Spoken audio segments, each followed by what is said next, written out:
যে অ্যাসেসমেন্ট সিস্টেমটা আছে সেটাকে আরো টাইট করতে হবে, করলে তারা যাতে এই কাজে অ্যাক্টিভ হয়, এটাই মূলত তাদের উদ্দেশ্য। তো তারা স্টিক করতে চাচ্ছে যে টেস্টটা আছে এর মধ্যে, সেটা পার্সোনাল ইন্ডিপেন্ডেন্ট পেমেন্টের ক্ষেত্রে এত মানি দিচ্ছে, এই এটা দিতে পারছে না, সেই কারণেই তারা এখান থেকে মানি কাট করতে চাচ্ছে, এবং সেই কাট করার জন্য মূলত তারা বেশ কিছু পদক্ষেপ নিতে যাচ্ছে। এগুলো নিয়ে আলাপ আলোচনা চলছিল, সেটা গতকালই ডিক্লেয়ার দিয়ে আসে।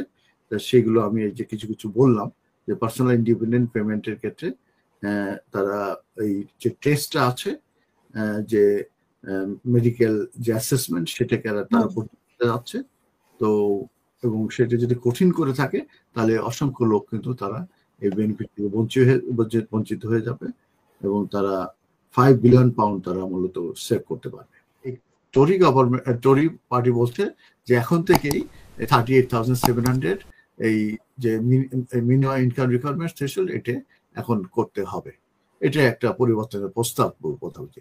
আরেকটা প্রস্তাবের কথা বলা হয়েছে যে ফার্স্ট কাজিন যারা থাকবে তাদেরকে বিয়ে করে আনতে পারবে না স্পাউস ভিসায়, এটা একটা প্রস্তাব আছে। আরেকটা প্রস্তাব আছে যে কোনো ব্রিটিশ সিটিজেন, কোনো সেটেল পারসন, তারা যদি বিয়ে করে অ্যাব্রড, বিয়ে করার ডেট থেকে 2 বছর অপেক্ষা করতে হবে, 2 বছর পরে তাদেরকে মূলত স্পাউস ভিসায় এদেশে আসতে দেবে। তো এই পরিবর্তনগুলো মূলত প্রস্তাবে আছে। তো তারা চেষ্টা করছে লেবার গভর্নমেন্টকে এগুলো ইমপ্লিকেশন করার জন্য, কিন্তু কারণ এই মুহূর্তে একটা বিল পেন্ডিং আছে, আমি যেটা বলেছি, সেটার বিরুদ্ধে যাতে এগুলো ইনকর্পোরেট করা হয় কিংবা অ্যাড করা হয়।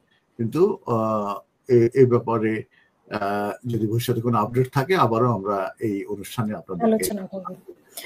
আর এটা হচ্ছে যে বেনিফিটের ব্যাপারে একটা পরিবর্তন আসছে, সেটার ব্যাপারে কি আপনি কিছু বলবেন কিনা? বেনিফিটের উপরে আসলে বেনিফিট অনেক মানে ইউনিভার্সাল কেবল ছিল, এগুলো চলছিল হচ্ছিল, বুঝছেন? তো এখন নতুন কিছু আছে কিনা? গতকালকের নিউজে দেখা যাচ্ছে যে কিছু কি চেঞ্জের ব্যাপারে তারা মূলত জল্পনা কল্পনা করছিল, এবং সেটা অলরেডি তারা মানে করতে যাচ্ছে আর কি। তার ভিতরে হচ্ছে পার্সোনাল ইন্ডিপেন্ডেন্ট পেমেন্ট যেটা আছে, যেটা মূলত আমরা জানি যে এটা মেডিকেল কন্ডিশনের কারণে মূলত একটা মানি দেওয়া হয়, তাদেরকে অ্যাডিশনাল মানি দেওয়া হয়, সেই মানিটা তারা মূলত ইউজ করতে পারে। তো সেইটার যে অ্যাসেসমেন্ট আছে, সেই অ্যাসেসমেন্টটা আরো টাইট করতে চাচ্ছে, এবং সেখানে তারা 5 বিলিয়ন পাউন্ড তারা সেভ করতে চাচ্ছে।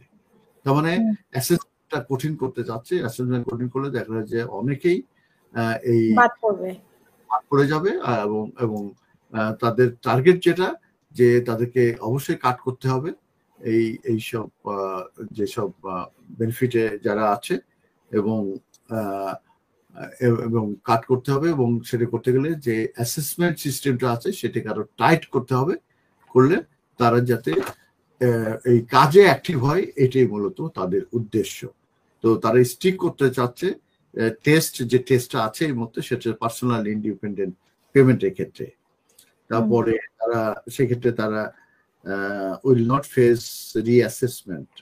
সেক্ষেত্রে বলছে যে ওয়ার্ক ক্যাপাবিলিটি অ্যাসেসমেন্ট এটা স্ক্রাপ করতে যাচ্ছে। Incapacity benefit under universal credit to be, এটাও আবার তারা নতুন করে করতে যাচ্ছে। তারপরে আপনার ইনক্যাপাসিটি বেনিফিট এটা রিডিউস করতে যাচ্ছে। তারপরে ইনসেন্টিভ টু ওয়ার্কের ব্যাপারে ওরা কিছু উদ্যোগ নিচ্ছে। তারপরে এই চেঞ্জগুলো 4টি না 5টা চেঞ্জের কথা গতকালকে 8th of March the government has announced plans for major changes to the benefit system aimed at cutting the growing amount the UK spends on welfare benefit উপরে এরা এত মানি দিচ্ছে, এটা দিতে পারছে না, সেই কারণেই তারা এখান থেকে মানি কাট করতে চাচ্ছে, এবং সেই কাট করার জন্য মূলত তারা বেশ কিছু পদক্ষেপ নিতে যাচ্ছে। এগুলো নিয়ে আলাপ আলোচনা চলছিল, সেটা গতকালই ডিক্লেয়ার দিয়ে আসে। সেগুলো আমি এই যে কিছু কিছু বললাম, যে পার্সোনাল ইন্ডিপেন্ডেন্ট পেমেন্টের ক্ষেত্রে তারা এই যে টেস্টটা আছে, যে মেডিকেল যে অ্যাসেসমেন্ট সেটাকে তারা করতে যাচ্ছে।